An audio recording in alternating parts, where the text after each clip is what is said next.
Bonjour, bonjour, j'espère que vous allez bien. Aujourd'hui on se retrouve enfin pour une nouvelle vidéo après 2 mois d'absence. Je suis désolée, mais entre mon stage, mon mémoire et mon job d'été, j'ai pas pu forcément tourner et je savais que j'allais avoir du nouveau matériel pour le filmer, donc logiquement ça se voit par rapport à la qualité visuelle. Du coup, à 2 semaines près, je me suis dit j'attends encore un peu pour avoir du vrai bon matériel, pour avoir une qualité photo bien meilleure. Donc aujourd'hui je vous retrouve pour le questionnaire livresque de A à Z. C'est un tag qui a tourné il y a 2 ans sur la Booktubosphère.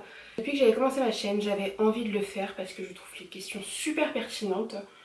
Donc voilà, me voilà aujourd'hui pour ce tag. Donc le principe est assez simple. Une lettre de l'alphabet correspond à un énoncé qui amène à une réponse de ma part. Donc lettre A comme auteur, l'auteur dont j'ai lu le plus de livres. Avec un total de 16 livres lus de cet auteur, je vais vous répondre Meg Cabot. J'ai lu toute la saga des Journaux d'une princesse, donc les 11 tomes plus le tome bonus. J'ai lu Avalon High, Star Incognito, les 2 tomes de Samantha.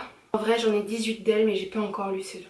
Lettre B pour Best, la meilleure suite de série. C'est un livre que je n'ai pas avec moi parce que c'est quelqu'un qui me l'avait prêté et je vais vous dire L'élu, le tome 3 de La Sélection, qui je trouve est le meilleur tome de la saga. J'ai trouvé qu'il y avait vraiment de l'action, le final est vraiment super, donc pour moi c'est la meilleure suite de série. Lettre C pour Current, ta lecture en cours. Hier matin avant le travail j'ai commencé Miss Dumpling de Julie Murphy, publié chez Michel Lafon.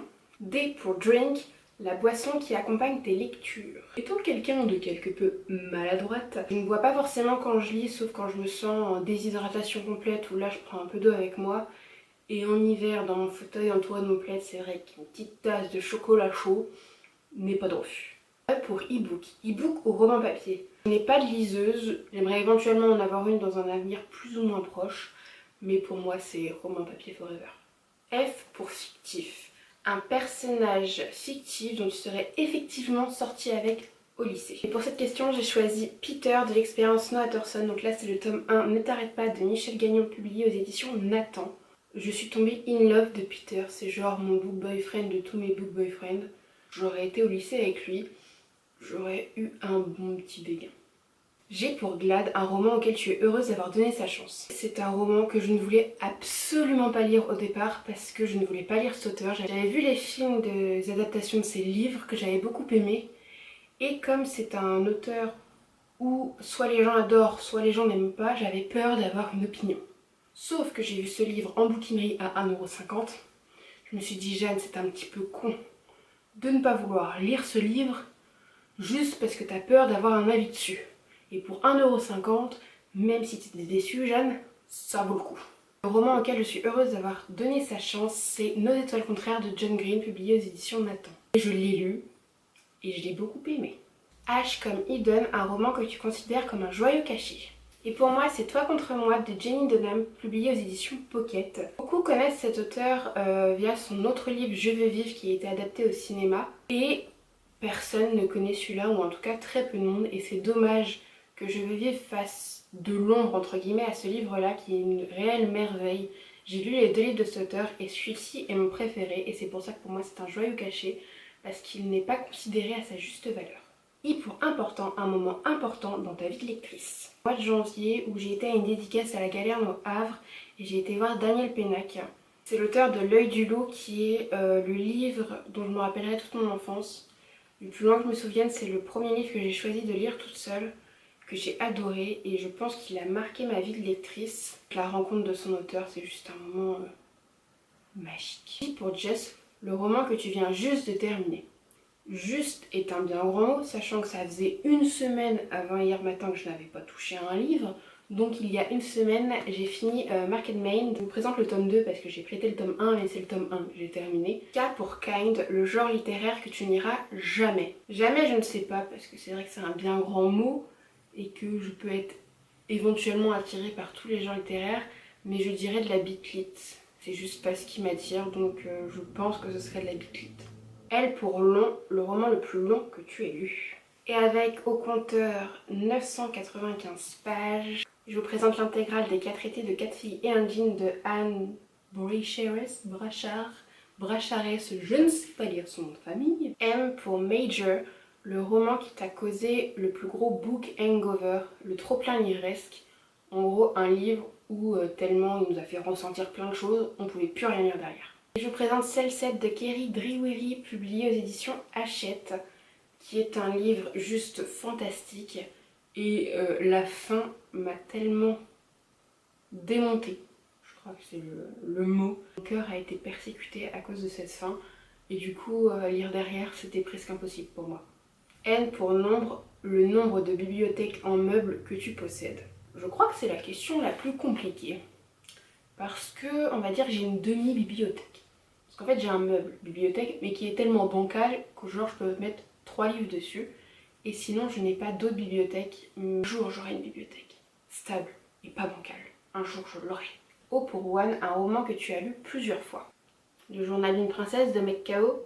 Et là, j'ai pas le dernier tome parce que je l'ai oublié. Et les 6 premiers tomes, j'ai dû les lire une quinzaine de fois. Ceux du 7 au 10, au moins 5 fois. Et le dernier qui est sorti au mois de mai, une fois, pour le moment. Puis pour préférer, ton endroit préféré pour lire. J'ai longtemps hésité, mais je pense que c'est mon fauteuil blanc dans lequel je faisais mes vidéos dans mon ancien décor. Parce qu'il est trop confortable.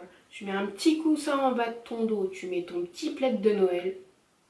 Franchement, t'es posé pour ta lecture. Puis pour quote, une citation de livre qui t'a fait ressentir tellement d'émotions, tout ça, qu'elle t'a beaucoup marqué. Je vais vous citer une citation de Ne lâche pas ma main de Michel Bussy, ici publiée aux éditions Presse de la Cité dans une sublime édition hardback. Mélange comme les couleurs sur la palette d'un peintre. Leurs âmes fusionnent plus intensément que le pouvoir de n'importe quelle caresse. Regret, ton plus grand regret de lectrice. Que c'est d'avoir repris la lecture assez tardivement. J'ai fin de ma première année de médecine, donc ouais, ça fait 3 ans et demi, 4 ans. Une série que tu as commencé mais jamais finie alors que tous les livres sont sortis. S'il vous plaît, me tapez pas. Twilight de Stephanie Meyer, publié après avoir vu des films, je pense pas qu'ils étaient tous sortis et j'ai pas aimé. C'est aussi simple que ça. J'avais plutôt bien aimé les films et je trouve un 3 de tes livres préférés au monde. Premier, je pense que vous l'avez compris tout à l'heure, c'est L'œil du loup de Daniel Pennac, qui est genre le livre de toute ma vie. C'est Patient de Grand Corps Malade, qui a eu une importance au moment où je l'ai lu assez presque vitale. Et Un avion sans aile de Michel Bussy, qui est juste une tuerie ce livre. Apologetics, quelque chose dont tu n'éprouves aucun remords d'être fangirl. J'ai cité la saga du journal d'une princesse parce que j'ai 21 ans et je suis toujours aussi fan. Et je n'ai aucun remords. Very, le livre que tu attends la sortie avec impatience, mais genre immense, plus que tous les autres livres.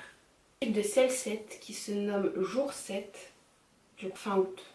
Et autant vous dire que je travaille en librairie et le jour de sa sortie, je déballe la réception, je m'en mets un de côté. Obligé. Il me le faut. Worst, ta pire habitude livresque.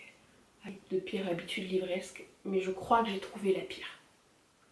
Avant de lire un livre, ce que j'aime beaucoup faire, c'est aller regarder le nombre de pages du livre pour calculer à moitié dans ma tête combien de temps potentiellement ce livre peut me prendre de temps à la lecture. Mon regard dévie un peu plus haut encore, et parfois mon regard arrive à lire la dernière ligne du roman, et parfois le gros spoil est là. C'est pas de la pire habitude livresque. Ça me dégoûte à chaque fois. J'essaie de me freiner, mais l'envie de connaître le nombre de pages est trop intense et c'est dur. C'est très... Commence à compter à partir de la gauche sur ton étagère la plus proche et prends le 27e livre. Donc caméra à l'avance et je suis tombée sur Le cimetière du diable d'Anonyme.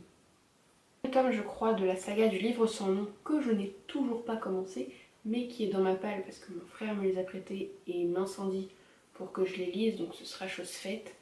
Et pour ton dernier livre acheté, et j'en ai pas qu'un, mais 2, et ce sont les tomes 4 et 5 d'Harry Potter dans la nouvelle collection Gallimard, que j'ai enfin complété ma série, j'ai enfin les 7 tomes et je vais enfin pouvoir me lancer dans le challenge marathon Harry Potter cet été parce que je ne les ai toujours pas lus.